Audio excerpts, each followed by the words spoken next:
Hello, everyone, and welcome to the beginning of the last days. My name is Laura Lynn Tyler Thompson. Once again, very, very happy to be with you. How do we find peace, love, forgiveness? How do we find an end to all of this hate that we see happening? And how do we find the truth and we find the deceivers in the midst of it all? Well, I have a good friend, and his name is Ron. And I don't know if Ron wants to give his last name today. I think he does, but Ron, just come on. And a lot of people are going to recognize you, but you have been faithfully speaking out the truth as you see it on biblical matters. And also you've had a lot of discussion regarding the UN Agenda 2030. And, Right. and I appreciate you telling the truth and warning. But the thing is, what we're headed towards with this whole UN agenda, that is basically the overarching theme of where we're headed, is that individualism has to go and collectivism is where we're headed. So that's why you always hear the UN papal buzzword of common, or common home, or common good. You got common core education.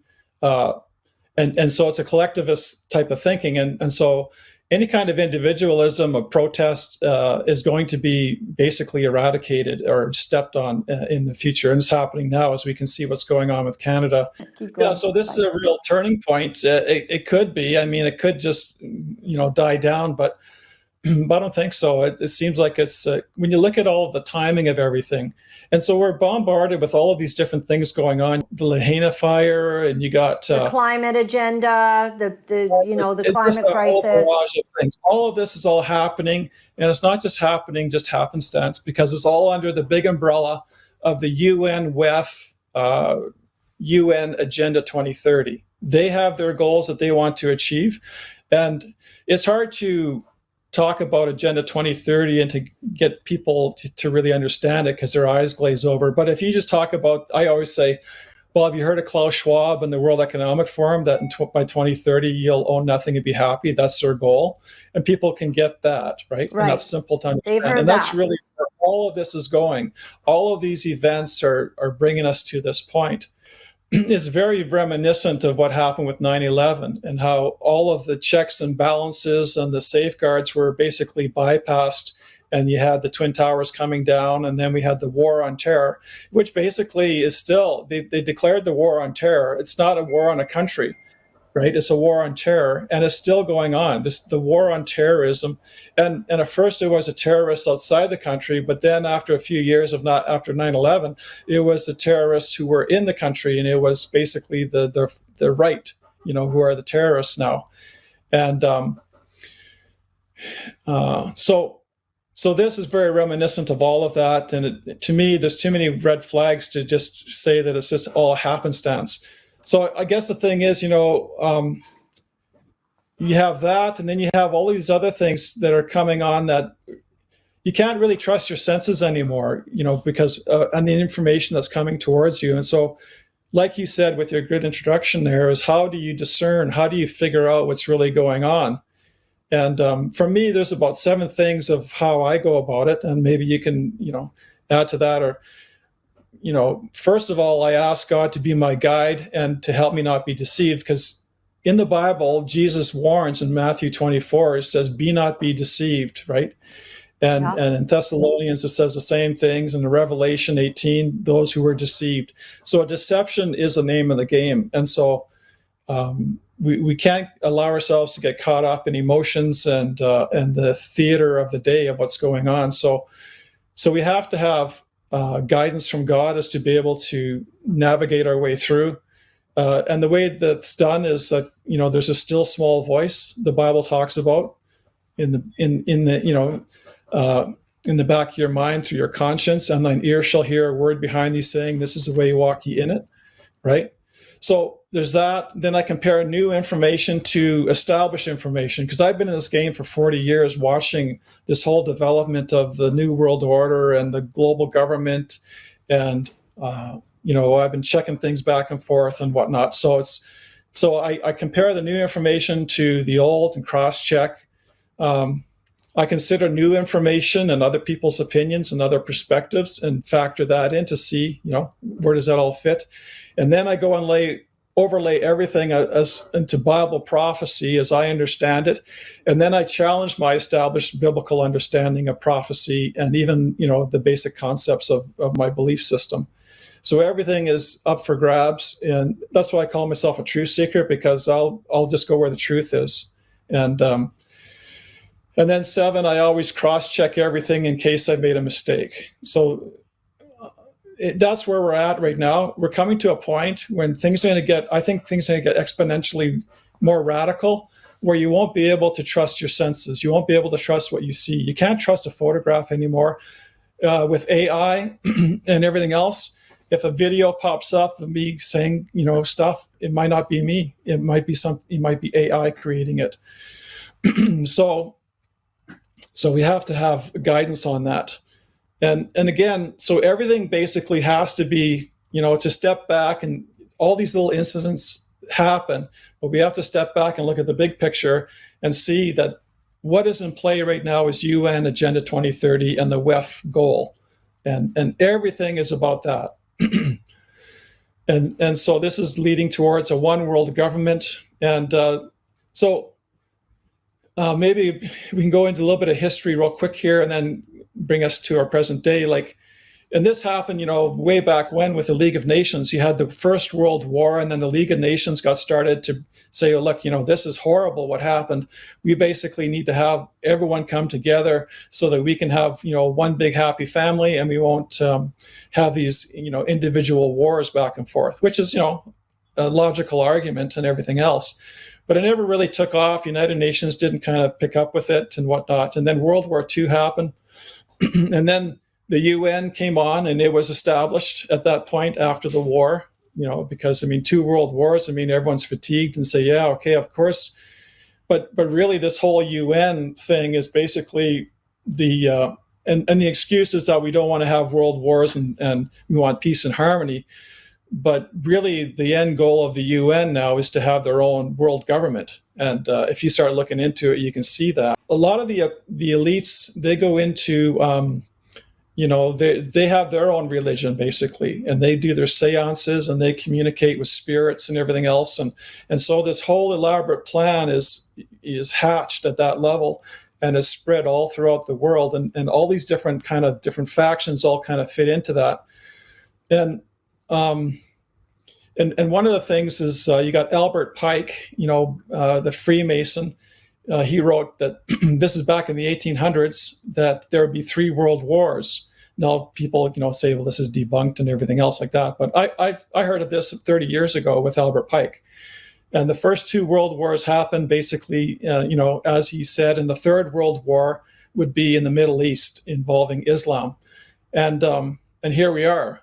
This is kind of like showing the timeline convergence of things. And it's very fascinating, actually. So let's go ahead and watch that 1-minute video of 2025.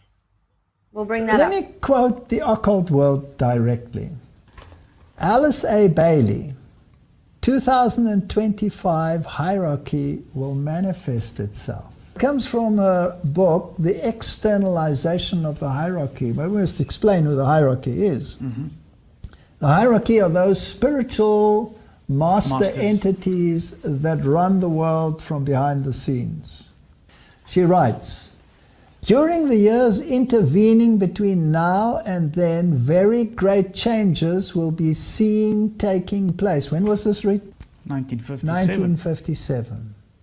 In 2025, the date in all probability will be set for the first stage of the externalization of the hierarchy, where they will present themselves to humanity. Right. So give us background for people that might not be aware of Alice A. Bailey and all of that. Okay, so Alice A. Bailey was kind of like the UN priestess, I guess you would, unofficially or maybe officially too, I don't know. And she actually had learned her craft from Madame Blavatsky and the Theosophy Society and whatnot. So she's not a Christian woman at all. And she is a woman who's, tied into having communication with spirits and these types of things. And so she was given the vision, or that by 2025 you're going to have this externalization of the hierarchy. From everything that I've learned over the years, the hierarchy are spiritual entities that communicate with the power brokers of the world and give them their marching orders. And that's why you have this very sophisticated, coordinated, really attack on humanity going on right now. And so the point of that video is that what is going to be the externalization of the hierarchy? And from everything I've learned is that like when Jesus talks about it in Matthew 24, he says, "Let no man deceive you, for many will come in my name, and there'll be false Christs." And if you see him in the desert, don't go out to go and see them. It's all about deception. So I see there's coming a point in time here, and it could be 2025 or just maybe after, who knows, where you might have Lucifer impersonate Christ on the earth.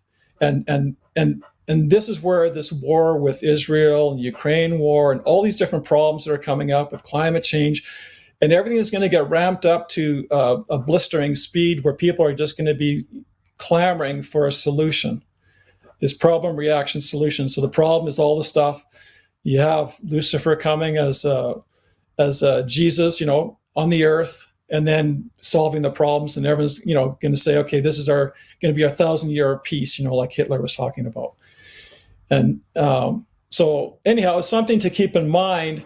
But the thing is, like all of the things that are going on, like, we're talking about the CBDC rollout with digital currency. You got migrants, coming into, like, invading forces into different countries. And you also have, recently, you've got Laudate Deum.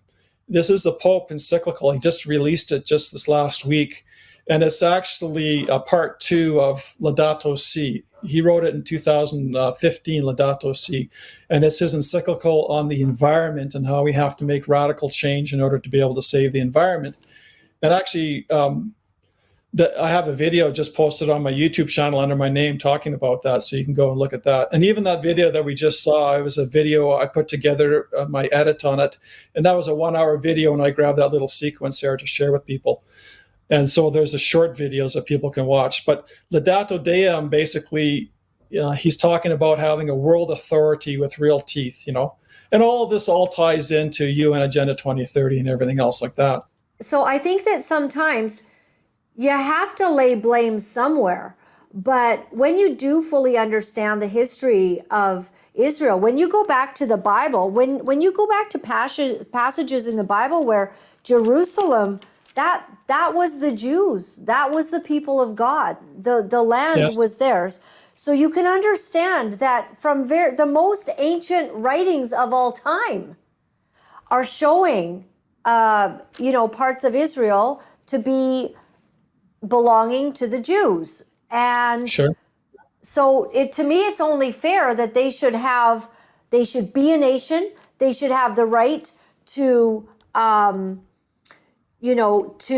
to live peacefully in a nation that is theirs. And yes, there have been reactions and counter reactions and terrible atrocities that have been done by everyone. So let's just stop there. But I think one thing I can't get past, and whether it's elites or Agenda 2030 or not, but there are people in the world that simply will not acknowledge that the Jews have every right to be and have their homeland and just to live peacefully as Israel.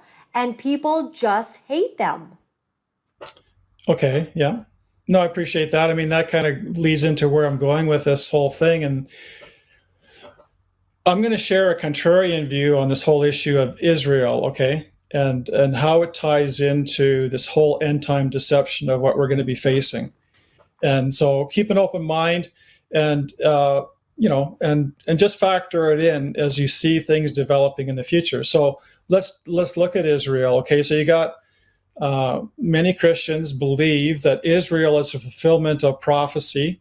Ezekiel 27:28 as an example, talking about the regathering of them and whatnot into their homeland. but they do not factor in Revelation 20 and that whole scenario, which you can just go ahead and do your own research on that. But Israel,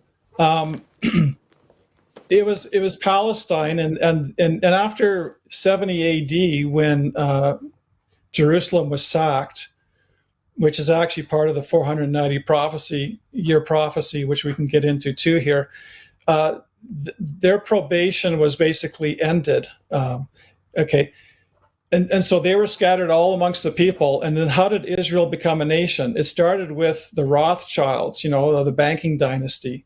And by the way, the Rothschilds are the guardians of the Vatican Trust. It's one of their roles. But they went ahead and they started in the early 19th century there, and they were actually creating kibbutzes, and they were muscling their way around in Palestine there. And then you had Churchill. He backed that whole thing of having, a Jewish nation there.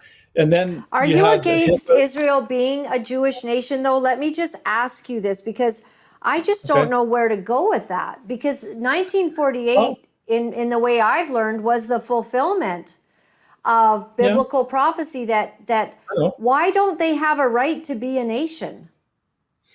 Well, I'm not talking about that necessarily. All I'm trying to show is just basically how it became a nation and who was behind it. And where would we learn about such things that you're talking about, the Rothschilds? I'm just one blonde girl, so help me out, Ron.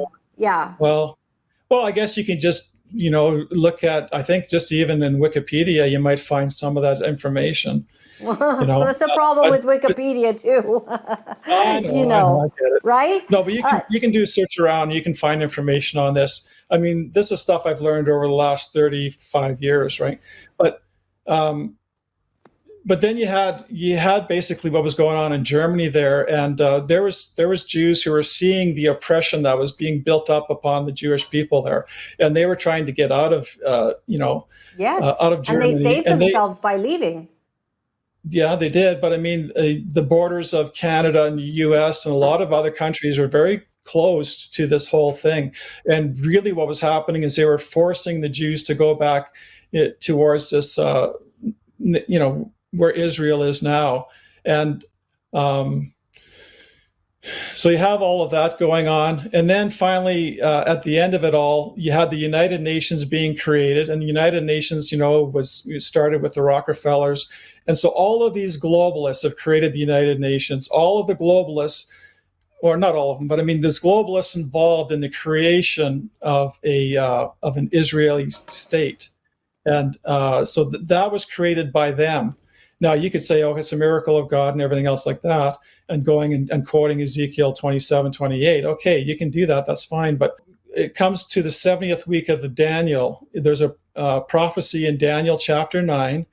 And basically, I'll read it here. It says, 70 weeks are determined upon thy people. This is talking about the Jewish people, and upon the holy city, Jerusalem, to finish the transgression and to make an end of their sins, and to make reconciliation for iniquity, and to bring in everlasting righteousness, and to seal up the vision and prophecy. So this here in Daniel 9:24-27 is a 70-week prophecy, and a day is a year in biblical prophecy. So 490 years from the command to rebuild Jerusalem at that time, because they were captive. So that happened, and what was going on at the time in the Dark Ages or whatever, you had the Reformation happening, and then there was two Jesuits who come up dealing with issues that were going on, because what was happening is the Protestants were showing that the papacy was basically the little horn power in Daniel 7 and 8, and it was also the composite beast in Revelation 13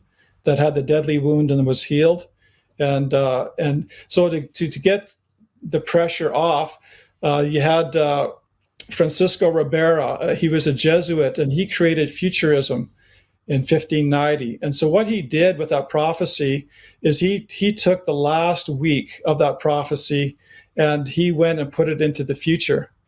Well, I just want to say that with regard to some of the things you're saying, I mean, there's the thing about, I was just saying this to my son actually today, talking about world events, but that how there's been so much deception and misinformation that now we don't know who to trust. So we just say, I don't believe anything in the news. So somebody says such and such in the news and you don't believe it. It could be totally true. We just have no idea who to believe. But I will say this, and I do have a share there, JT. Yeah. That's where you have to talk to God and have God as your guide. I agree. When So when I look at became a this Christian, though. Yeah. when I became a Christian, one of the things I asked for was, like Solomon had asked for wisdom to run the country. I asked for wisdom to be able to see the end time deception so I won't be deceived and so I can understand it, right? Yes. And so, but basically we're promised, as Christians in John 14 and 16, that the Holy Spirit will be your guide and lead you into all truth, right? And so whenever I would watch a program like this or read my Bible or anything, I'd always, just say, oh Lord, can you show me the truth of the matter, right? So I know what I'm saying is contrarian to, but I'll develop my case here and I'll show you why. But anyhow, so you have this 70 let me just throw something in it, because I don't know how much time we have to develop your case, but I do want to hear you, Ron. But because you also ascribe to the Bible and to Jesus Christ. In speaking of Israel's enemies, so here's a part. So I'm reading this. This was written by a great guy, Greg Laurie. Many of you know him. The Jesus movie that came out was actually Greg Laurie's story. But he's a prominent theologian in our day. And he's writing here, God said that in the last days, Jerusalem would play a key role. I will make Jerusalem like an intoxicating drink that makes the nearby nations stagger when they send their armies to besiege Jerusalem and Judah. On that day, I will make Jerusalem an immovable rock. All the nations will gather against it to try to move it, but they will hurt themselves. That's in Zechariah. Yeah. Scripture also foretold in Ezekiel 37 that the Jews would be regathered to their land, and this prophecy was fulfilled when Israel became a nation on May 14th, 1948. After Ezekiel 37 comes Ezekiel 38, which speaks of an attack against Israel by a large nation to the north of the Jewish homeland, accompanied by a number of allies invading Israel from every direction. If that doesn't sound like what's going on today, I don't know what does. I know, and I get it. But Scripture emphasizes multiple times that this will happen in the last days, and this is still in the future. And he wrote this in 2012, okay? So I know. Carry on. And no, I get it. But I mean, there's a big leap from Ezekiel 37 to saying that this is a fulfillment of prophecy, because there's things to consider in all of this. You have Revelation chapter 20, after the 1,000 years, you have this same war talked about against Jerusalem. The other thing too is that when you have like prophecies, like a lot of times there's dual prophecies, like there's an immediate prophecy of what's going to happen at the time. And then when it gets applied to the future, like Matthew 24 is a perfect example of that, there's more of a spiritual application. So I would contend, and it's hard to go into all the details of it out, but I'll just give the overview of it, is that the Jerusalem that's being talked about now is basically God's city. It's the true Christians. And in Romans chapter 2, it says that there's, he's a Jew, which is one inwardly and not one outwardly. So so everyone is looking at this prophecy now is being literal Israel, literal Jews, and the literal thing happening in front of our face, when really what's happening is the Jews of the world today are the ones who are the Jews inwardly, who actually follow God, who are the true followers of. So the Jews are not literal Jews by the flesh, but they are the ones who are, so you got Romans chapter 2, you got Romans 9 and 11 that talk about this kind of stuff. And so just to go and take a flying leap into that is actual fulfillment of prophecy, you have to overlook quite a few things. And this whole thing with this prophecy of the 70 weeks, what happened there, I can just kind of read it here. Like in the midst of the week, so what happened is the Jesuits, what they did is they took that lot. Never in the Bible is there a time prophecy where it gets split up and then thrown 2,000 years into the future or anything. That's not biblical proper interpretation at all. And so that prophecy was a linear prophecy.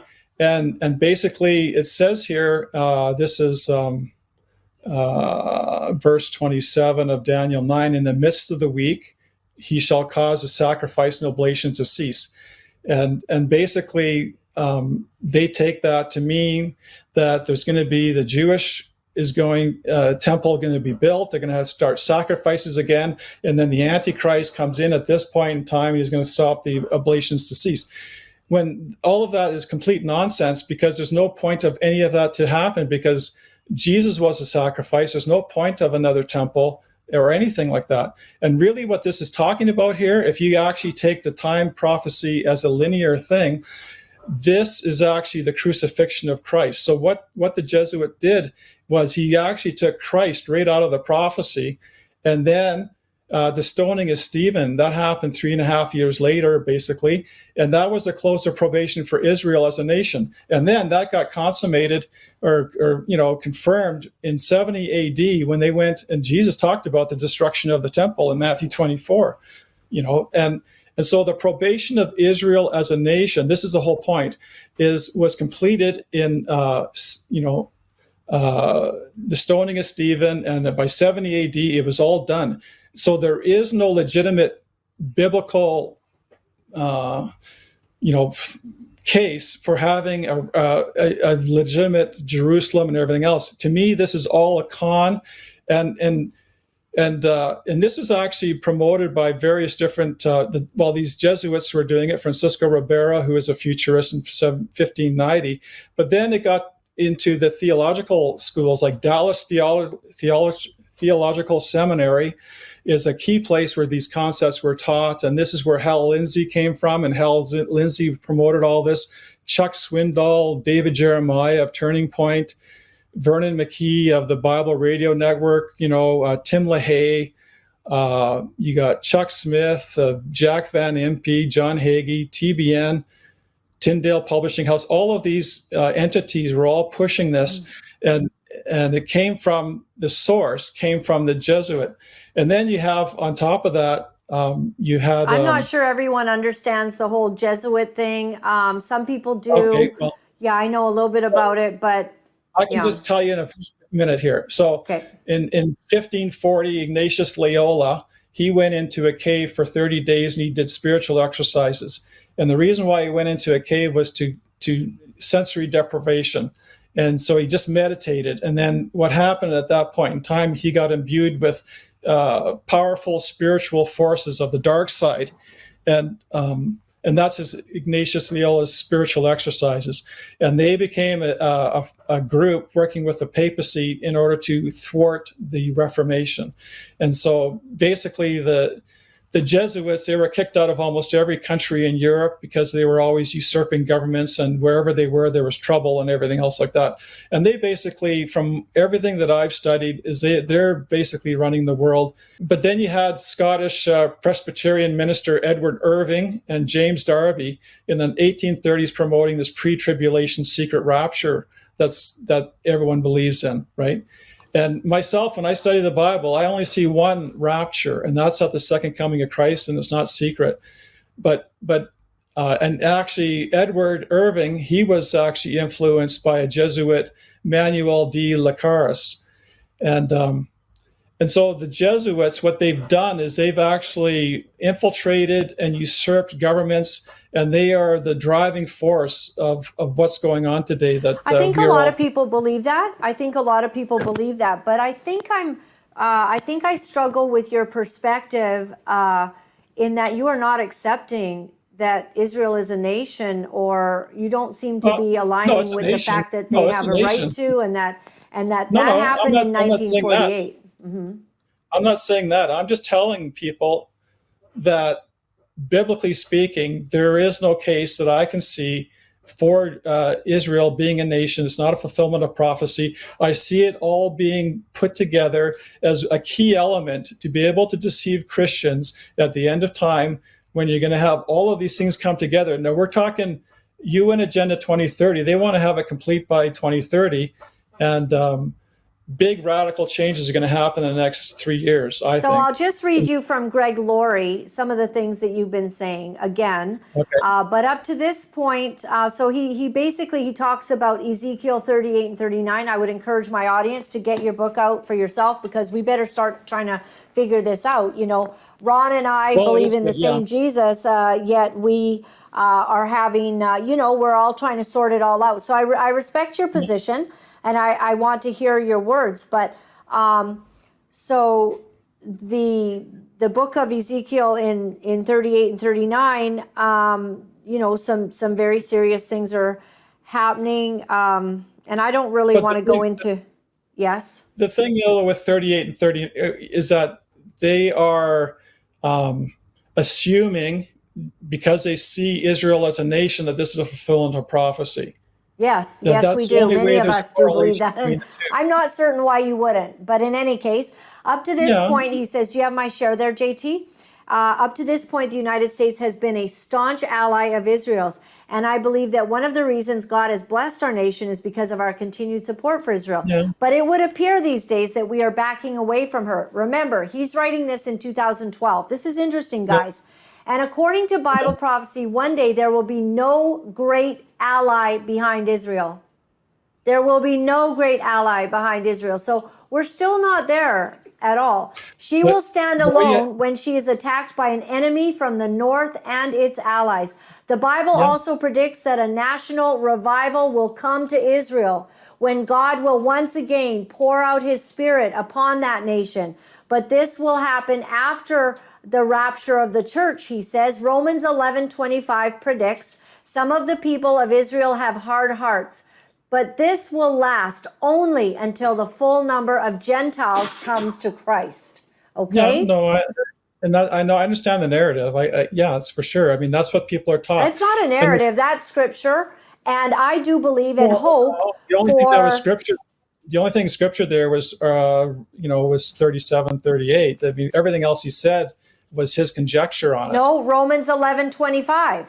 Some of the people of Israel have hard hearts, but those will last only until the full number of Gentile comes to Christ. There is going to be a turning of Israel back to the Lord, because they are his people. And that is why in Galatians it talks about the blessing of Abraham, But our time is done, because I have my guest waiting in the background.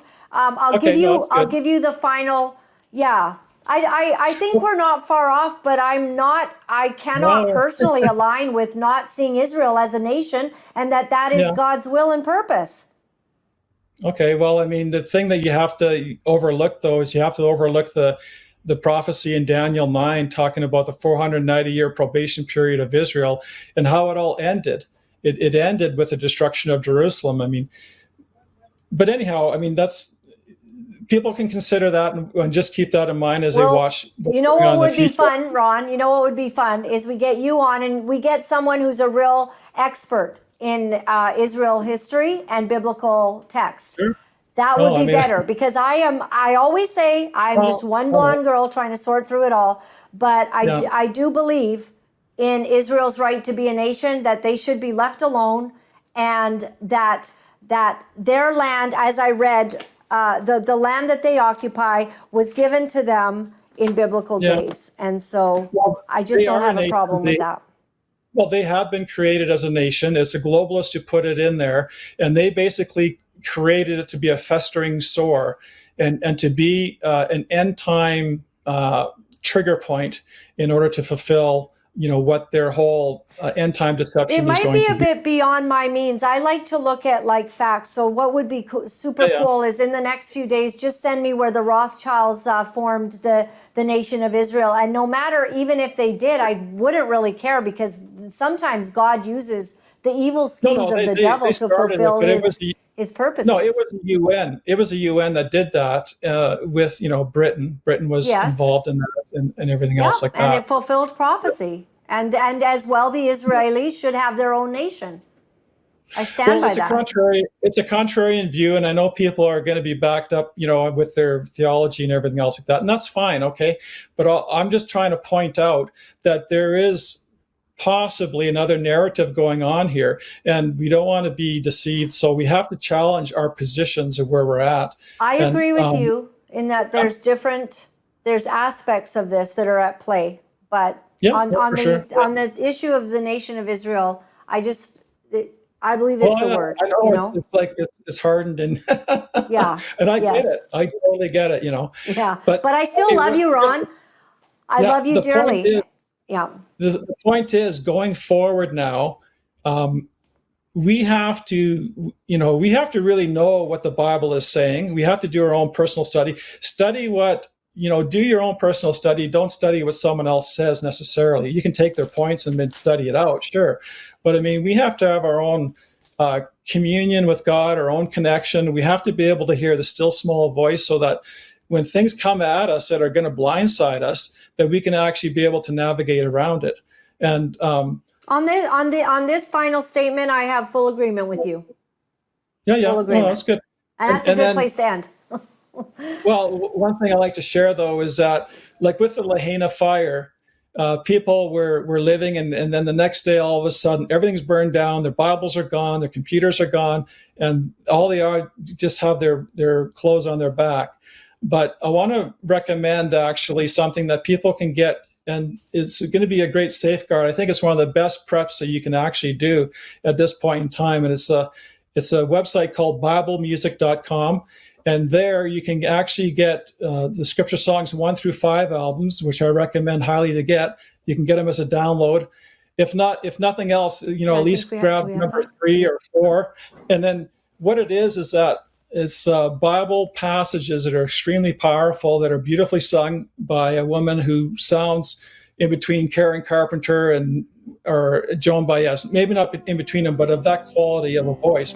So it's where. We're very going well to play. I know you sent it to yeah. us, and you love this because this is about the word. Yeah. It's very Let's have a little extremely listen. It needs to be louder. Tomorrow go out against them, for the Lord will be with you, for the Lord will be with you, for the battle is not yours, but God's. You shall not need to fight. I love it, Ron. I love it. It's really beautiful, and it's a great recommendation. And, we're not all sleeping that well with all that's going on. Maybe some beautiful music like this is the way to go. Well, it's more than beautiful music. What it is that, like, that Bible passage is from 2 Chronicles 20. And Jehoshaphat, they were facing an insurmountable battle where they were going to be completely wiped out. So what they did is they put everyone's focus that God is the one who's going to lead us out of this thing. And then he went and put the singers in front of the army when they went out to battle. I mean, that's insane. But the reason why they did that is to put the focus of the army and everyone else that God is the one who's going to deliver them out of this trouble. And so that's what these songs will do when we face the troubles that you don't know what a day is going to bring, if we're going to be stripped of everything in a day. And then we can have these powerful songs in our head that will actually encourage us. And to, and not only that, but the children too, can memorize, these powerful Bible passages. It's easy. You just press play and it sticks in your head.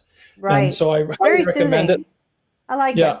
Very soothing. Okay. Thank you for that, Ron. God bless you. I'm sure let's live to fight another day. Okay. All right. Love you. Okay. All right. Thank Take you. care. Thank you for being open to listen. Okay. Bye. You're welcome. Bye-bye.